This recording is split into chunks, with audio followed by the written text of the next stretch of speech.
Majid Brigade in carrying out terror activities in Balochistan. And also, Pakistan is facing a threat, cross-border terrorism from Afghanistan that is being carried out by the terrorists of Tehreek-e-Taliban Pakistan. So now the Pakistan and the US interests are converging. We have seen that American president hosted Chief of Army Staff, Field Marshal Saeed Asim Munir in Washington in an unprecedented meeting. And again, Army Chief went back to USA to participate in the farewell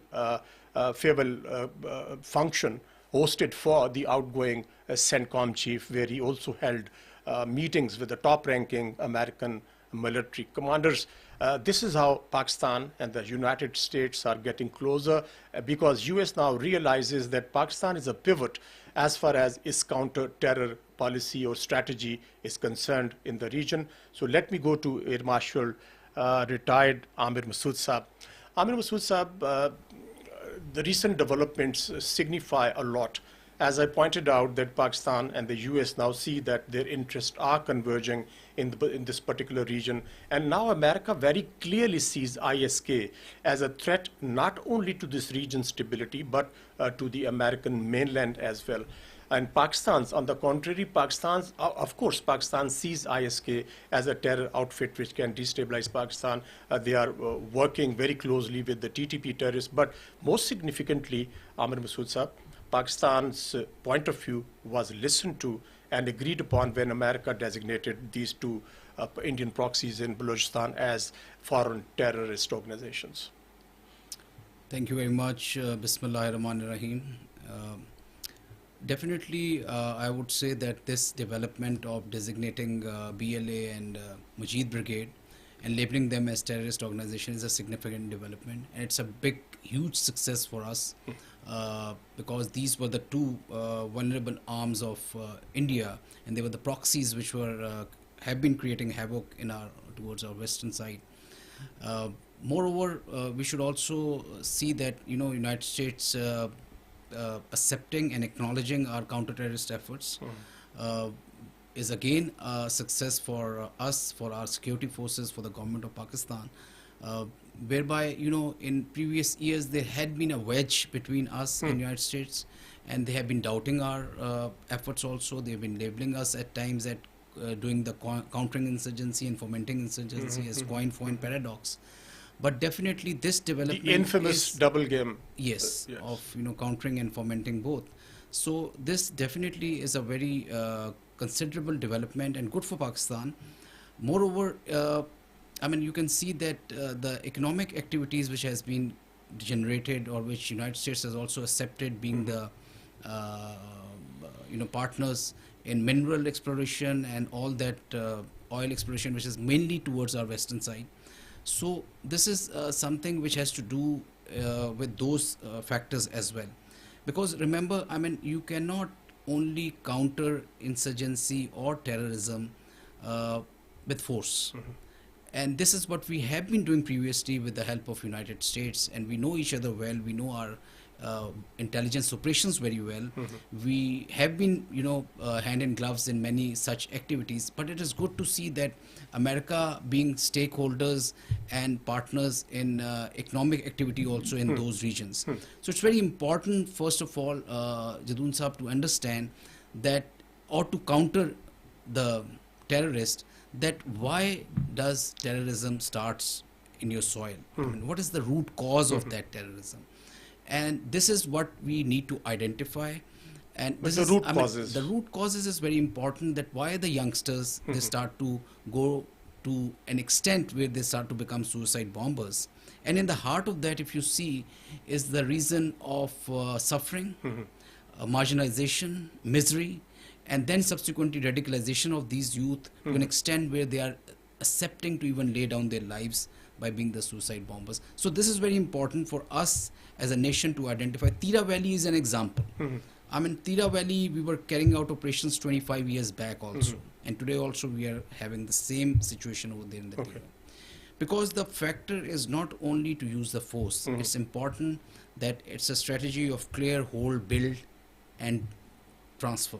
So we have been clearing and holding with the help of force. But this is the one prong of the strategy. The other prong is dealing with the Indian proxies, because we know that the terror networks are connected with Indian intelligence agency RAW, Kulbhushan Yadav network in Balochistan, and now, of course, we have got the proof. The state of Pakistan does have the proof that India is always behind. Of course, it goes in the interest of New Delhi to destabilize Pakistan as well, and that is the second prong. There's no doubt about that. I mean, that is what I want to say, that, you know, whenever the expectations of the population and the capacity of the state is in disequilibrium, that the state doesn't have the capacity to deliver, then that is where the gaps are created. And those gaps are always And the young filled by minds the are manipulated. Exactly, and those gaps are always filled by the non-state actors, and those non-state actors or proxies are more, you know, being they are always being helped by the enemies of our. I mean, in India is the biggest enemy, and I'm sure there are other regional players also which may be acting on behalf of that, just to destabilize Pakistan. So it's very important, as you said, that United States has to be on our side. It's a big power. It has got a say. And it goes in their interest as well. It definitely goes in their interest, because, I mean, other than that also, if you're not, I mean, their slogan is always this, that if you're not with us, you are against us. So it is always better to be with a power. Otherwise, they may help in, you know, those proxies also in destabilizing the activities which are being carried by the CPAC, with the help of China, and, you know, so this we have to, you know, weigh the amount of, you know, the cooperation we are going to have with the United States. We have to balance it with what we are doing with China as well, because that's our enduring partner. The relationship with the United States had mostly been transactional, and if you see the personality of Mr. Trump also, he believes in trade. Probably and he believes more strongly in transactional relations. Exactly. Okay, please let me come back to you. Air Marshal Said, thank you so much for joining this English edition of the Talk Show Forum. We are talking about the growing counter-terror cooperation between Pakistan and the USA. We have seen a lot of developments which have gone Pakistan's way. It seems that now United States does understand that Pakistan's role in this particular region is in the interest of Washington, as far as containing and stemming the tide of terrorism, particularly the ISK, and even the TTP was declared as a threat to the mainland USA. Marshal said the turning point was when Pakistan apprehended the suspect of Abbey Gate bombing, in which a lot of American soldiers lost their lives. And American president singled out Pakistan and mentioned counter-terror cooperation in his very first inaugural speech to the US Congress. That was the turning point. One aspect would like to comment upon. And secondly, we have seen a lot of latest developments taking place. For example, in last month, or rather this month, on the 12th, US-Pakistan counter-terrorism dialogue took place.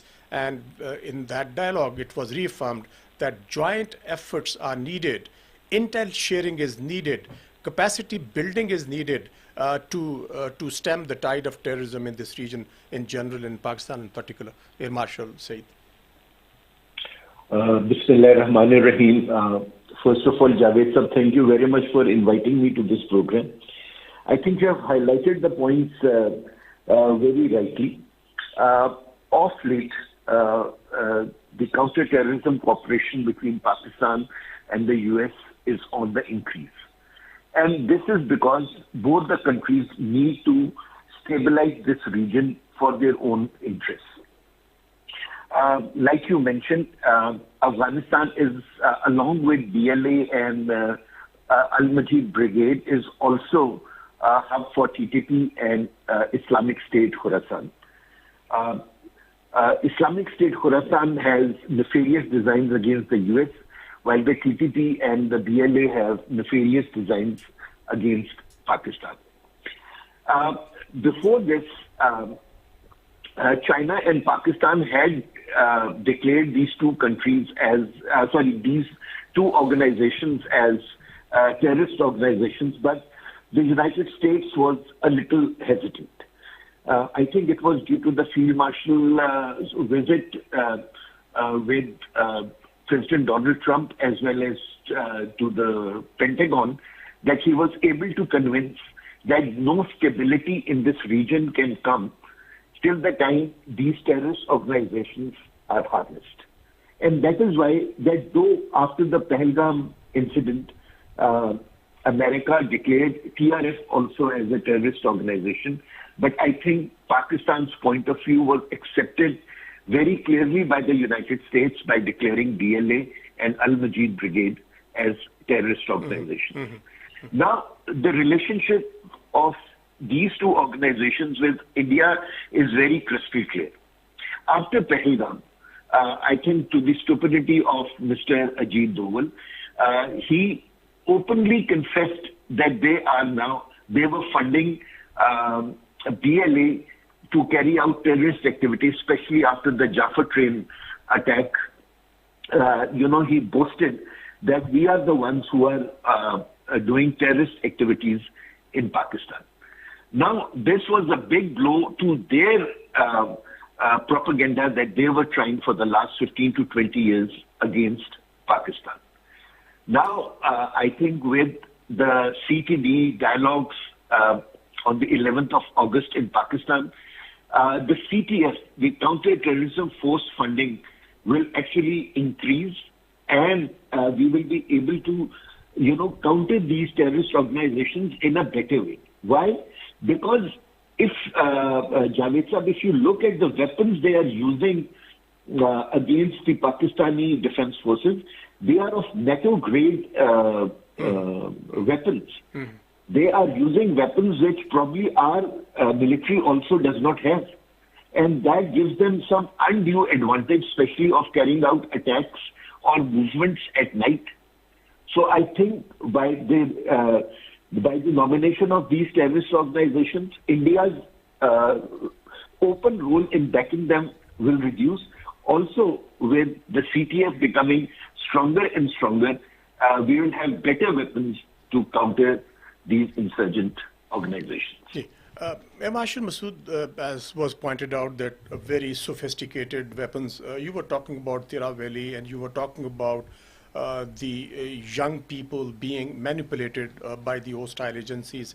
Along with that, as pointed out, a lot of state-of-the-art weapons are available in the black market in Afghanistan, left behind by the United States, about $7 billion plus dollars worth of weapons left behind, including a lot of small weapons as well.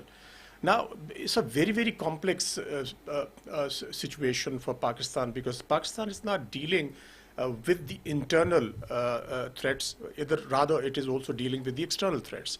For example, the safe havens in Afghanistan are a big, big issue for Pakistan, despite the fact that Pakistan has been pointing out to the Taliban regime in Kabul, and also as Pakistan has been pointing out about Indian role in this particular region to destabilize Pakistan.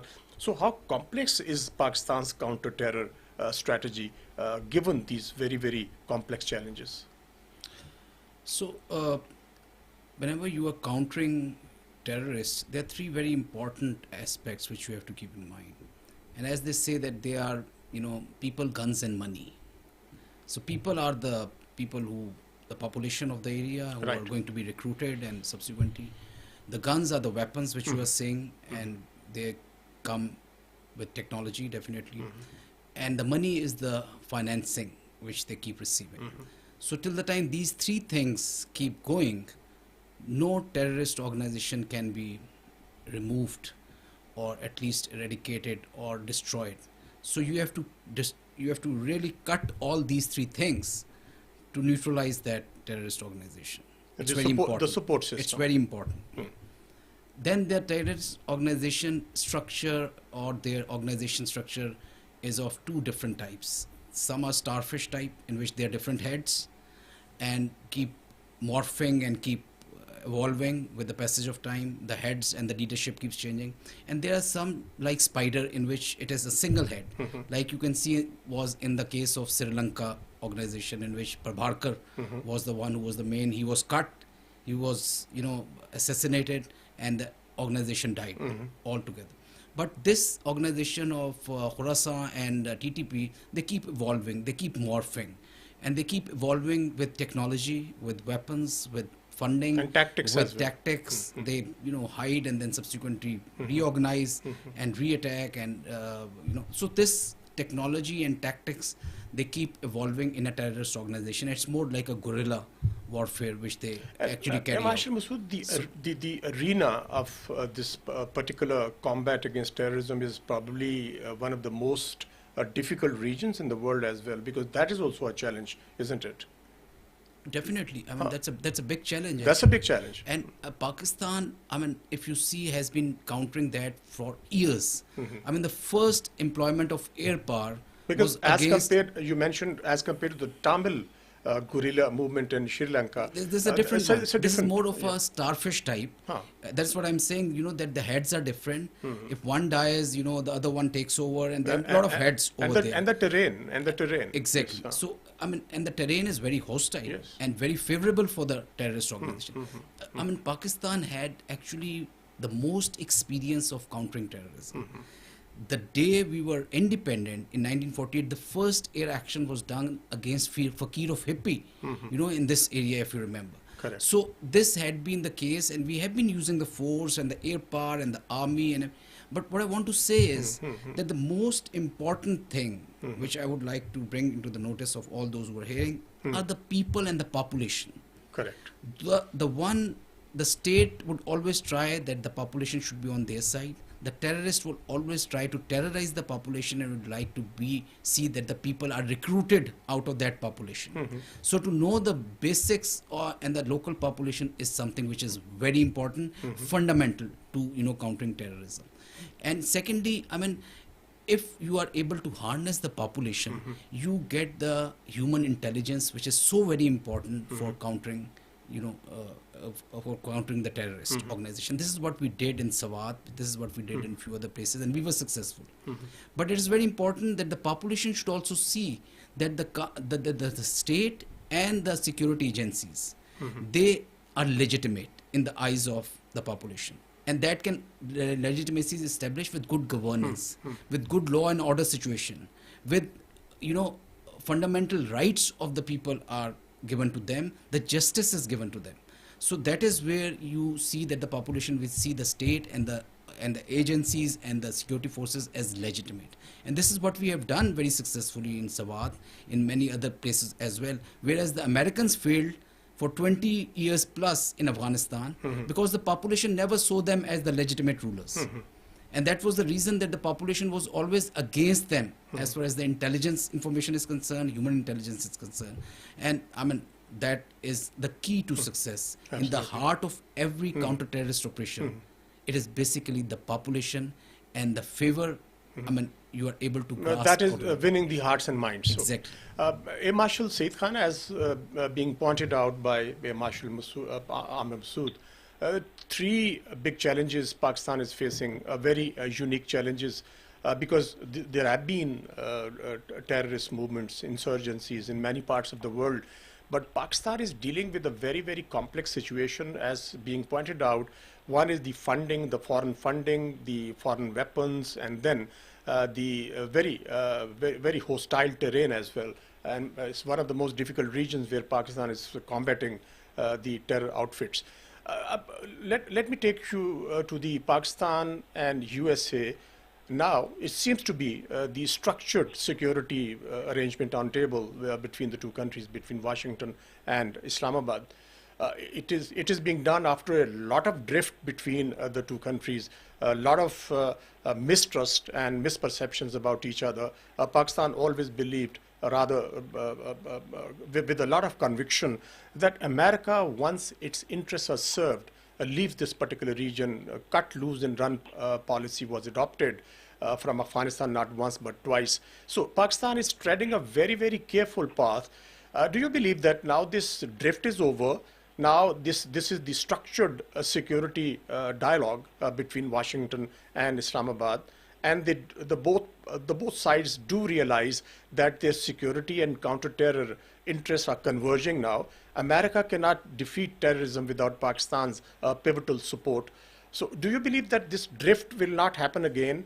And now Pakistan is being seen as a country, particularly in the wake of the 4-day conflict with India. I always keep revisiting this particular 4-day conflict because everything positive is stemming from Pakistan is the 4-day conflict, the outcome of this 4-day conflict. Now India is, of course, being sidelined. That is, of course, the outcome of the 4-day conflict. India is being distanced. That is, of course, because of this particular conflict. So is it a structured security and counter-terror arrangement now? Do you see that? Javed sir, relations between two countries are never constant. They keep, improving or deteriorating depending on to the convergence of your mutual interests with each other. Whenever America has needed us in this region, their interest in us has increased. And when that interest has been achieved, like any other country in the world, they just move away and move to that place where their attention more is needed. So I think we should never think of this thing that any convergence today is going to be permanent. It is not going to be. This is only a convergence of mutual interests in time and space at this specific moment. Mm-hmm. And that is a very good thing to happen for us too. Like I said earlier, India for the last 15, 20 years was trying to paint Pakistan in a different picture and themselves as the saviors or the or as a force in this region that can stabilize the region for America and its interests. But the 4-day conflict that you are referring to, Javed Saab, has actually made the world and especially the United States very clear on one thing, that no stability in this region can come without an active participation of Pakistan. And General Koirala was one person I think we should not forget, that he was the one who made this change of mind at Congress and in the United States State Department and Pentagon. What we really need to do is that we need to continue interacting with the Americans in such a way that the commonality of interest is understood at both the capitals, like it is being doing now. Now, I am hopeful that, this convergence is going to stay for a long time, till the time we are able to stabilize our own region. And especially I'm talking of Balochistan and KPK. There is one more country I think that we really need to discuss if we are talking in terms of Balochistan and KPK. And that is China. Of late, Javed Saab, you would have seen that China is taking a very active part in this region. The foreign ministers of Afghanistan and Pakistan, got together with the Chinese foreign minister in China a few days ago. And today, after visiting India and Afghanistan, the Chinese foreign minister today is in Pakistan. And they are primarily doing it because now China also wants to stabilize the region. The good thing what has happened is that though Pakistan and China earlier had branded all these terrorist organizations as terrorist organizations, America was not looking eye to eye with us because of the Indian propaganda. But now, all the three major countries in this region, China, Pakistan, and the US, are looking in one direction and are considering all these organizations to be terrorist organizations. Now, by this designation, the movement of these terrorist organizations in this region, their funding by India through international fora and foreign countries is going to be severely curtailed. And now when that funding is going to be curtailed, their influence in the region is also expected to deteriorate. Like Air Marshal Ahmed said, people are generally bought through two things, money and propaganda. Right? I hope that with the branding of these organizations as terrorist organizations, their funding will severely reduce. So their influence that they are trying to buy through money will reduce. But there is another aspect that we really need to do, and now I think the government of Pakistan is seemingly aware of that, and that is the propaganda through the social media. Absolutely. There is no country in the world today, Javed sir, which is not affected by this menace. True that. Yes, Okay. everyone who has a mobile. Said, let me take your point of trilateral dialogue between Pakistan, China, and Afghanistan, and its impact on the security situation in this particular region. Marshal Masood, as was pointed out by Marshal Said, you know that the dialogue took place in Kabul yesterday between Pakistan, China, and Afghanistan. And there's a very concrete statement coming out of the Chinese Foreign Ministry. I would like to quote it to you. It is necessary to improve the security dialogue mechanism, deepen law enforcement and security cooperation, strengthen the fight against transnational terrorist activities, and eradicate the breeding ground for terrorism.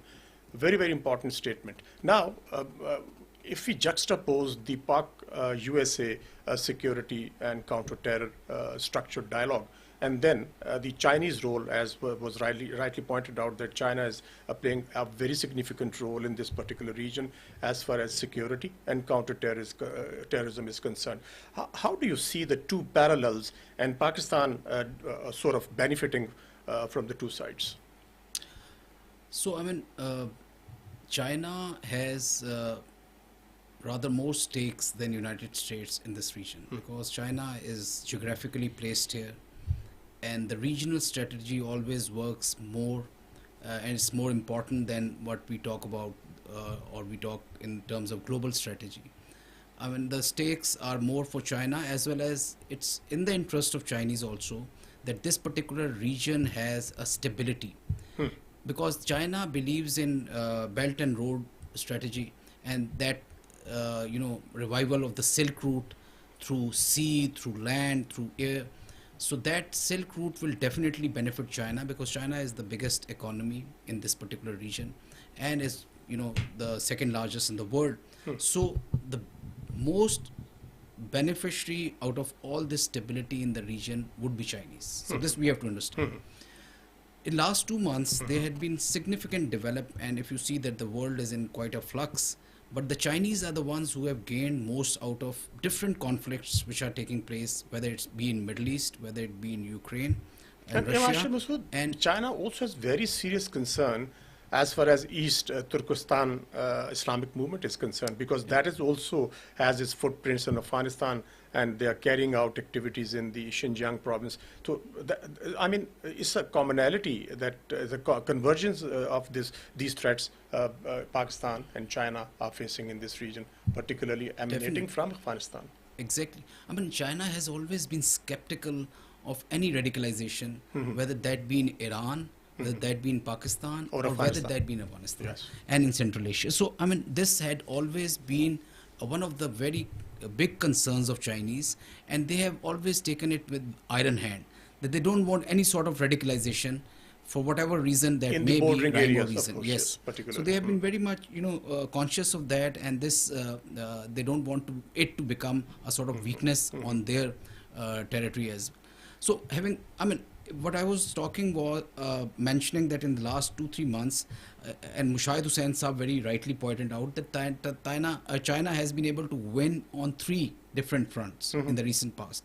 One has been that Russia has started to accept China as the one who can do some sort of negotiations between Russia and Ukraine, and they are the ones who are going to be the arbitrators. This is what they have accepted recently. Similarly, India has started to accept one China policy, and they want BRICS to be more strengthened once they have seen that the Americans are pulling out of from their partnership with the Indians. So they have started to get But closer India is once again to the a spoiler Chinese. over there. Yeah, it is not basically the Indians do not want BRICS to be strengthened. Rather, would you believe that it's a kind of a posturing towards Washington, given the tariff issues and the American shift towards Pakistan? Indians have been cornered because of their own policies. They thought that multilateralism, or they initially said that they are not aligned anywhere, Then subsequently they started to talk about multi-alignment. So their multi-alignment policy, which was so much highlighted by Jaishankar, has actually failed. And this is where they see themselves to be cornered. That's why they have started to accept the border with the China also. They have started to accept the one China policy also, and started to prefer their relationship with China as compared to USA in the recent past. These are the things which we have seen. And lastly, as you mentioned, that the Chinese have also started to assert themselves regionally, especially in Pakistan and the border which is with Pakistan and Afghanistan, and they want a stability and peace in this particular region, and they've started to assert themselves. They've told Afghanistan very clearly that you have to harness all terrorist organizations which are morphing out of your territory, which are creating terrorism on the western front of Pakistan, and are a problem for all sorts of Chinese projects which are happening in Pakistan, in Iran, and of course in Afghanistan as well. So that connectivity Chinese doesn't want to be disturbed, and that is the prime reason that the China thinks that the regional strategy. China's quiet diplomacy has been extremely effective. Rather than the high profile, they just move around with a lot of regional calibrations and keeping into view. For example, Wang Yi went to New Delhi. They talked about improving relations, and even now they are going to start direct flights between the two countries. Then Wang Yi went to Kabul, where the trilateral dialogue was held, and now he's in Pakistan for the strategic dialogue. So China is very careful. China does understand that India's role in the past, I mean, it was kind of a role, duplicity, double standards, keeping relations with Russia and trying to build relations with the USA, and then animosity with China. Then all of a sudden, change of heart in New Delhi, and everybody does understand that Trump's punishing tariffs against Modi and the change in strategic paradigm in South Asia as well. So you believe that China does understand, and China will, continue to play a very critically balancing role while developing relations with New Delhi? I think that is already there. Chinese are one of the alternate power. It has already emerged for the regional as well as for the global players to look for China whenever there are sanctions in America, from the American side. And that is one reason, these sanctions have actually spoiled the credibility of America rather than giving it more strength and more tools to be used against the countries which they want to put sanctions on, because they always foresee China as an alternate. Like you can see Iran, you can see Russia. China is the biggest buyer of the Russian oil, and it's buying it more than continue to buy it. Exactly. Yes. And same is from Iran as well. And Iran is now wanting to buy weapons from China. So whenever these sanctions are there, they are more counterproductive, and China has already become a balancing power, especially in this particular region. And China wants, and exactly, rightly highlighted by you, that China moves slowly but surely. They want to create that impact, and that impact has already been there. They don't believe in creating pockets of chaos within the world, which is one of the part and policy of America, which it has been doing in Middle East, in our area, in Far East Asia, and subsequently other places. But China believes in trade. China believes in win-win situation rather than playing a zero-sum game. Yes. And that is one of the strengths of China, that it has trade relationship with everyone. It believes in creating corridors, pathways, routes. And they want to extend CPEC to Afghanistan as well. Please allow me, Dr. Zaid Anwar has joined us from Peshawar. He is the expert on Afghan affairs. Dr. Zaid Anwar, thank you so much for joining the English edition of the forum. Dr. Zaid Anwar, the trilateral dialogue which took place in Kabul yesterday between Pakistan, China and Afghanistan, two statements coming, one from the Chinese Foreign Ministry and one from Pakistan, and of course a statement issued by the Afghan government as well. Three important factors I would like to highlight and seek your comments as well. China is talking about this particular country, Afghanistan, the hotbed of terrorism. China's statement is talking about transnational terrorism, and Pakistan is also expressing the same concern. Foreign Minister Dar pointed out that despite Pakistan's several reminders to the Kabul regime, terrorists continue to cross from Afghanistan into Pakistan. And thirdly, and most importantly, Pakistan, China and Afghanistan are forging very strong relations between them. So how do you see this trilateral dialogue? Thank you very much for giving me opportunity to talk about this important issue.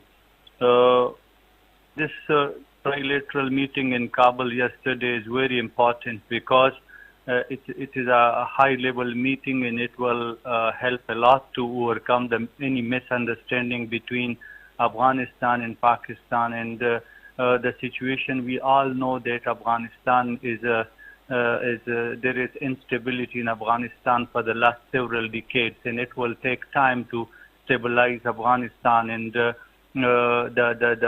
current government there is trying to stabilize it, and it's still facing some problems. And the neighboring countries are still facing some problems so far Afghanistan is concerned. And Pakistan is actually the terrorist acts committed in Pakistan. They have links with organization inside Afghanistan. So Pakistan wants that Afghanistan should help Pakistan to stabilize the region and stop terrorism committed from Afghanistan style. So this is an important aspect of Doha Accord. It is responsibility of Afghanistan government to protect its neighbors. And Afghan soil is not used for terrorist activities against neighbors. And so far, the second aspect is concerned. The region needs stability and peace, and all the three countries should focus to stabilize the region and expand cooperation in development, trade, investment exchanges, and strengthen regional network connectivity. So in this way, through connectivity, through cooperation, and strengthening mutual trust and security, it will help the three countries. Thank you so much, Dr. Zaid Anwar. 2 minutes, Air Marshal Masood, and go to Air Marshal Saeed. 2 minutes. Overall, the main points of discussion, and what are your concluding remarks? So I would say that it's very important to have a global as well as regional alliance to counter terrorism. That's significant, and there's a lot of improvement which we can foresee with the help of China as well as America. But in the heart of counterterrorism, the most important thing is to gain the support of the population. And that will come through justice, that will come through good governance, that will come through resolving the issues of the young population of these regions, and that will come through giving them the basic amenities, jobs, education, health, and all these things. Thank you so much, Air Marshal Masood, for joining us in studio and for your very valuable your comments and observation. Air Marshal Saeed, got 2 minutes. You can conclude. We have discussed so many important points. For example, the Pakistan-US realignment as far as counterterrorism is concerned, and security structured dialogue is concerned. And then we talked about the trilateral meeting between Pakistan, China, and Afghanistan in Kabul, where once again the three countries talked about terrorism, counterterrorism, and the emerging threats in this particular region. Pakistan, China, and Afghanistan are all affected by terrorism, but Pakistan is the most affected country as far as terrorism is concerned, because the cross-border terrorism, the Indian element, the Indian proxies in Pakistan, the Afghan safe havens inside Afghan territory, and now China's concerns about Afghanistan being the hotbed of terrorism. Your concluding remarks, Air Marshal Saeed Khan. Javed Sab, there is never a permanent love affair between any two countries. Okay. And we should not expect that this convergence, which has at this moment taken place, is going to be a permanent feature in this region. Peace in the region will only be sustained when there is a convergence of interests of the countries who are involved in it. And I think at this very moment, the main reason for everyone's interest is economic. America wants to increase its trade in this region. China wants to improve its trade in this region. And trade between Pakistan and Afghanistan and within Afghanistan or Pakistan is also and a target that needs to be achieved by the two countries. We are talking about social justice and other things. They are important.